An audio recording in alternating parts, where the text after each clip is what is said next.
Hello everybody, welcome back to my channel. Thank you so much for stopping by. Today it is Tuesday the 15th of December, around 12 PM ish, give or take a few minutes, and I am on the Central Promenade giving you this beautiful view of Central Pier and the sea. The sea is just about fully in, although I'm not sure of the actual high tide, but it's not a super high tide anyway. The tides are never that high this time of the year. We'll get those really high tides January, and if we get any super high ones, I will be there to film them.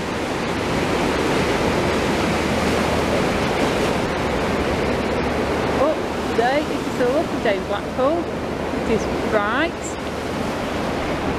and cool but not cold, and there is very little wind, so I think we can enjoy being on the prom and looking at the sea for a few minutes. So let's take a walk. I'll pan across the whole prom to give you a good view of everything. Got my camera facing away from the sun, so you could get a great view. Obviously the chains are up because the tide is coming in over the lower walk, but we are perfectly safe to walk close to the rail and listen to the sea and watch the sea as we go. And this is the great thing about living in Blackpool, folks, because it doesn't cost anything to take a nice walk along the prom like this. And I've got so much space to walk on. There's a few people out having a walk, so I wouldn't say the prom was dead, but it is on the quiet side.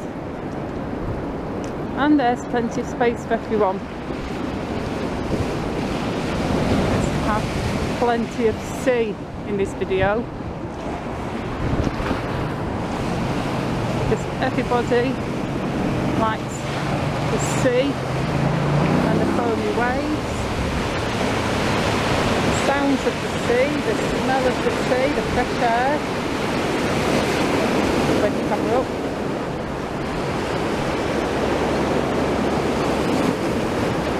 Perfect place to be if you want to just have a nice peaceful walk and relax and clear your head. Most of the prom is closed. You see through that gap between Funland and the fish and chip shop, the old police station building. I have just uploaded a video of that if you've already seen it. If not, you can watch it after this one. If you want to, of course. Funland, Star Trek exhibition, the Sea Life Centre.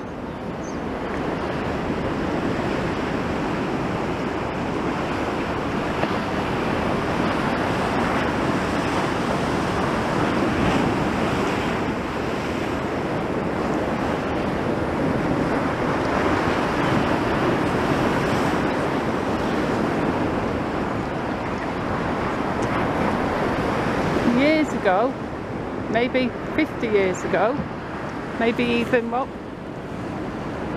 yeah, 40, 50 years ago probably, when the Palatine Hotel was there, and where Coral Island is now, and where the Golden Mile amusements are now, as a fairground, would have looked so different to what the promenade looks today. But I vaguely remember the fairground on the Coral Island site. I made a video talking about that. My sister and I used to call it Luna Park. And I have seen some old photographs that there was also a fairground similar to Luna Park on the Golden Mile Amusements site, but that is before my time. I don't remember that. But who knows what was there before the fairground? Same with Coral Island. What was there before the Luna Park? So we're going back probably over 50 years.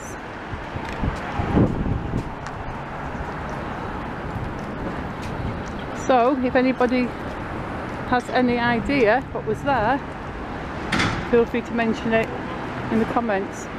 Coral Island feels like it's been there for years.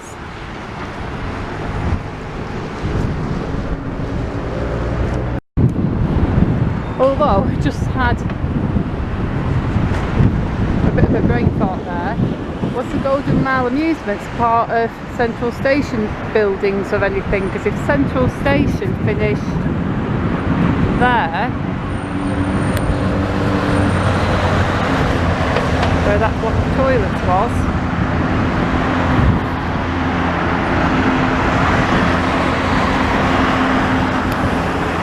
was that part of the station? Or was Coral Island actually where the Central Station building was?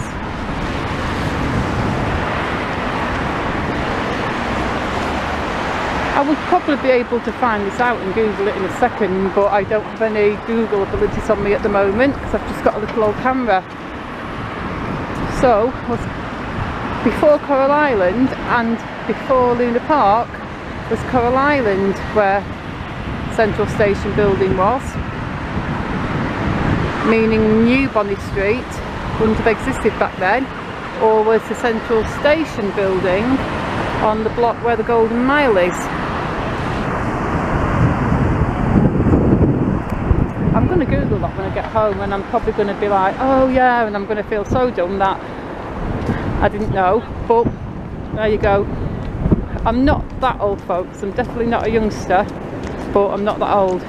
People have actually asked me how old I am in the comments. I've got private messages saying, hey Leica, how old are you?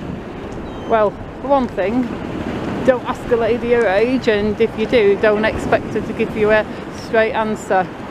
But I'll give you a clue anyway. I'm too young to be a boomer, for sure. I'm also too old to be a millennial. So there you go. Too old to be a millennial and too young to be a boomer. So that's how old I am.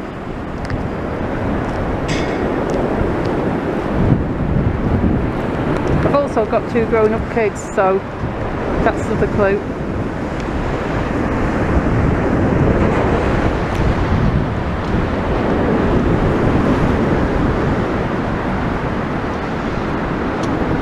And this is a great walk today. I'm really enjoying the fresh air and the bright sky. I do like that brightness in the sky because I like the sun. Like, I always have more energy and more happiness during the summer. And those winter days when it gets dark at around 3:30 in the afternoon, and some mornings it doesn't get light till around 9 AM. And some mornings it never even seems to get light. Because the other day I was editing some of my old North Station footage to make a highlights compilation video of the new platforms being put in at North Station, and there was one particular bit of footage where it just looked like it was early evening, and I'd actually added a footnote to the video back when I recorded it in 2018 saying, I'm sorry for how dark this video looks, but it's actually 11:30 in the morning. And we have a lot of days like that in Blackpool in the winter where the weather's never terrible, but sometimes when it gets all cold and dense and foggy, and it never seems to get light some days in the winter, if you've noticed that. And now I'm just fully aware and being a typical British person and just moaning about the weather. But that is what we're best at, folks. Any British person, you know, you talk to and eventually they will stop talking about the weather. It's a guarantee. Which is odd really, because our weather isn't really ever that unique. We never get any massive thunderstorms or massive hailstorms or any of this extreme weather that people get in other parts of the world. And that's especially true for Blackpool most of the time, because on occasion when we do get snow in England, places like Yorkshire get it, places like Nelson area get it a lot, and even Manchester can get snow, but just down the road yonder in Blackpool we can just be completely snow free. It's like we have our own little weird ecosystem for the weather. Just the way our town's situated, we very, very rarely get any form of extreme weather. Well, on that note, I'm going to finish this video now, and I'm sorry to leave it at such an exciting point of riveting weather conversation, but there you go. Anyway, thanks for watching. Please leave me a like and a comment, and please subscribe, and I shall see you all soon in the next video. Goodbye.